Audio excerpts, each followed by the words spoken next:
Peter was angry at the constant hindrance and disturbance of his aunt to go out to visit his friend next door. Peter, who was 10 years old, lived with his aunt right after the demise of his mother at the age of 4. What a pity. Murmuring, folded his arm in disagreement with his aunt's words, hisses in silence. Those were Peter's actions. Peter, why are you so obstinate? Why? His auntie called.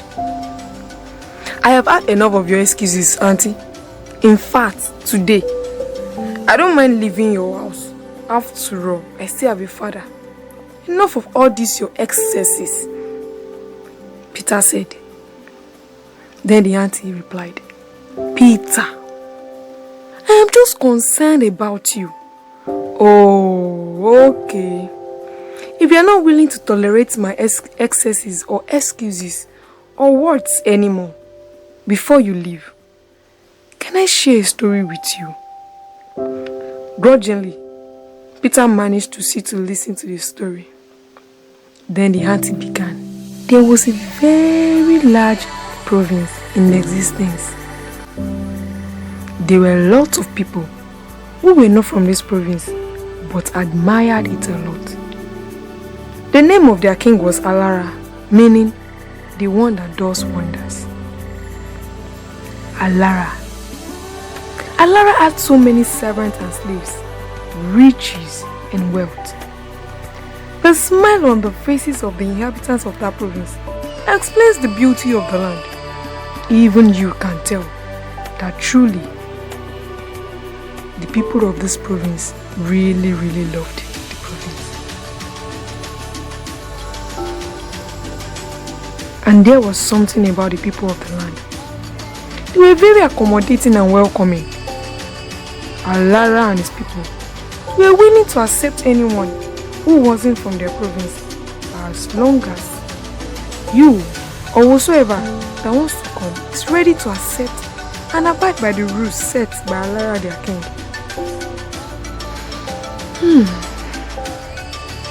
Then one day, Alara,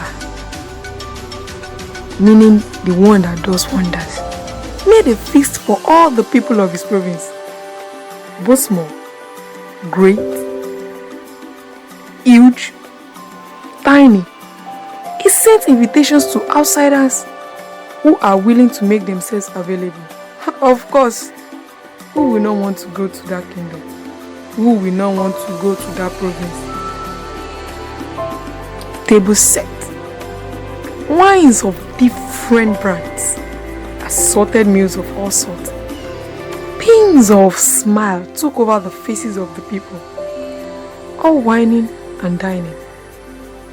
Then Alara, their king, made an announcement. What is the announcement? Alara clears his throat.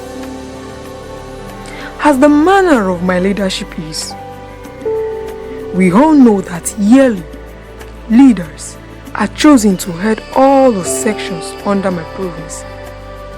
I know you all are eager to know who will lead the section, Tobaloju, the most cherished section under my province. People sat up straight to hear who will be elected. Could it be me? Some asked in their hearts. Who will it be? Who will Alara elect? Who is the king over Tobaloju section? Who will lead them? Then Alara continued. I have seen a man who pleases me, and I know he is willing to follow my rules. The person I have chosen is Abisoye. Shock took over the faces of people as they all knew that Abisoye was just accepted into the province. Since Alara had announced his name, they all rejoiced with him. Or are they going to go against Alara? Don't forget, we said, nobody in that province goes against the rule of Alara. Nobody. The people of Tobaloju rejoiced with their new leader, and people from other sections also walked up to him to congratulate him. Night started unleashing its beauty as everyone retired to their house. Abisoye and Odu, his friend who introduced Abisoye to the king Alara, also went with him to his new residence. Smiles. Odu smiled, faced Abisoye. He said, I told you Alara will give you the province. I told you Alara will give you that section. As long as you dance to his tune. Oh, my friend, now that you have been elected as the king over Tobaloju, I am very happy for you. Abisoye clapped his hand in amazement. So everything you said about King Alara is true? Abisoye continued. He clothed me, fed me, he even crowned me. This Alara must be a very generous man. Now, I can go to wherever I want to go, drink whatever I want to drink. Freedom everywhere. Chai, my family will enjoy. In fact, I won't delay me. Odu cuts in, clears his throat. Abisoye, don't forget the important reason for your election. And the maintenance of this same election is vital. What is it, my friend? What is that? Abisoye responded. You must dance to the tune of Alara, or else. Or else what? Abisoye cut in softly. Then Odu replied, I am sure you were told nothing goes for nothing. Abisoye, even in Freetown, nothing is free. You have to lay down the sacrifice to enjoy Alara's services to mankind. Like you know. The first sacrifice is to give the lap of a male goat. But you know, as time goes on, if you want to retain this post, you have to increase your sacrifice. Shakes his head. I pray your rejoicing never turns to gloom, Abisoye. A word is enough for the wise. Anyway, welcome to the class of people who speak and their word hold. Odu rejoiced with Abisoye. They exchanged patterns.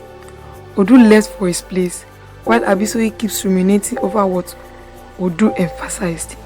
Sleep took its course on Abisoye till the next morning. Erioluwa's visit to Abisoye's palace. Erioluwa is the younger brother of Abisoye.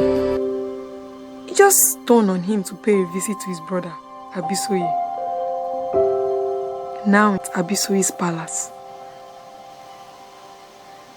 Erioluwa said,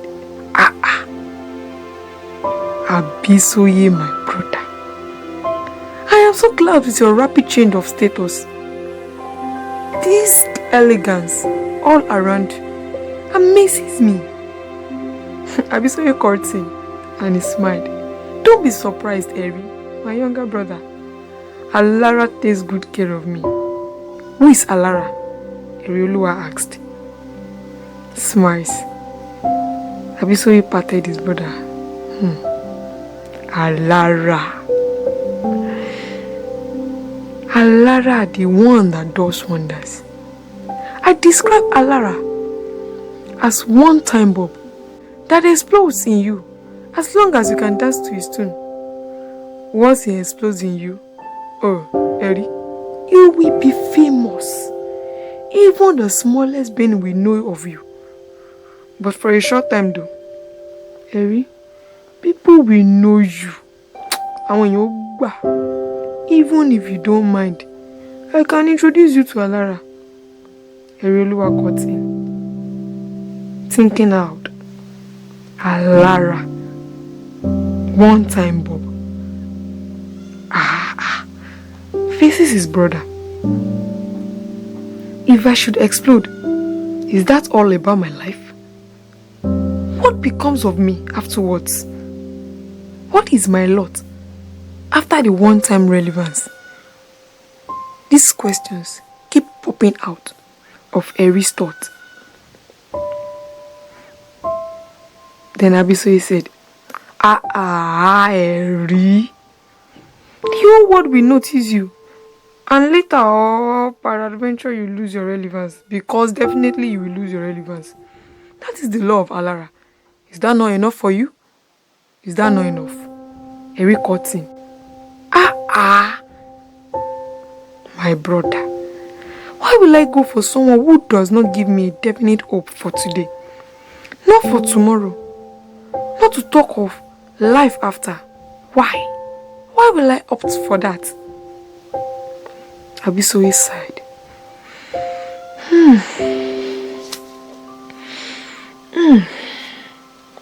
Thinks deeply. Then Erioluwa continued. Abisoye, my brother, why bow to a lesser throne when a greater throne awaits you? Just as your name implies, Abisinoye, born into royalty. You were born to reign as king, not for a short time, Abisoye. You were born to reign forever, Erioluwa said. Abisoye sighed. Alara's creed says, whoever cuts the agreement with him will be cut away speedily. Erioluwa cut in. Lies! All lies. The devil, their father, is the father of lies. Alara is just displaying his father's behavior. Shebi, they are just there. He is just in your life to steal, to kill and to destroy. He gives man what would entice him. He magnifies his wealth in the sight of man. Eri shakes his head. Man foolishly accepted his deceptive gifts and wealth that has time limits. On that fateful day, Balaam was not spared. Judas was not spared. Even Adam and Eve, the first human God created, were not spared. They all collected this deceptive gift from Satan. Abisoye cut in tears. Does that mean I won't be spared too? John 3:16 says, for God so loved the world that he gave his only begotten Son, that whosoever believes in him should not perish, but have everlasting life. Abisoye, Jesus came to this world for as many that are willing to turn away from their crooked ways. He is ready to accept them, wash away their sins, and make them whole again. Abisoye, yours is not exempted. He is ready to set you on your rightful throne that he has prepared for you. That can be found in Revelation 5, chapter 5, verse 10. Abisoye, accept the Lordship of Jesus. He is the author of your life. Confess your sin to him. Make him the Lord over your life, and be counted among those that will reign with him forever. Abisoye, Jesus loves you. He wants you to reign with him, to sit on your rightful throne, not like the one Alara has given you. Alara does not promise you a future, but God does. You will have a life here, even eternally. Abisoye, accept Jesus. Erioluwa called to him. Will Abisoye accept Jesus? Hear that in the next episode.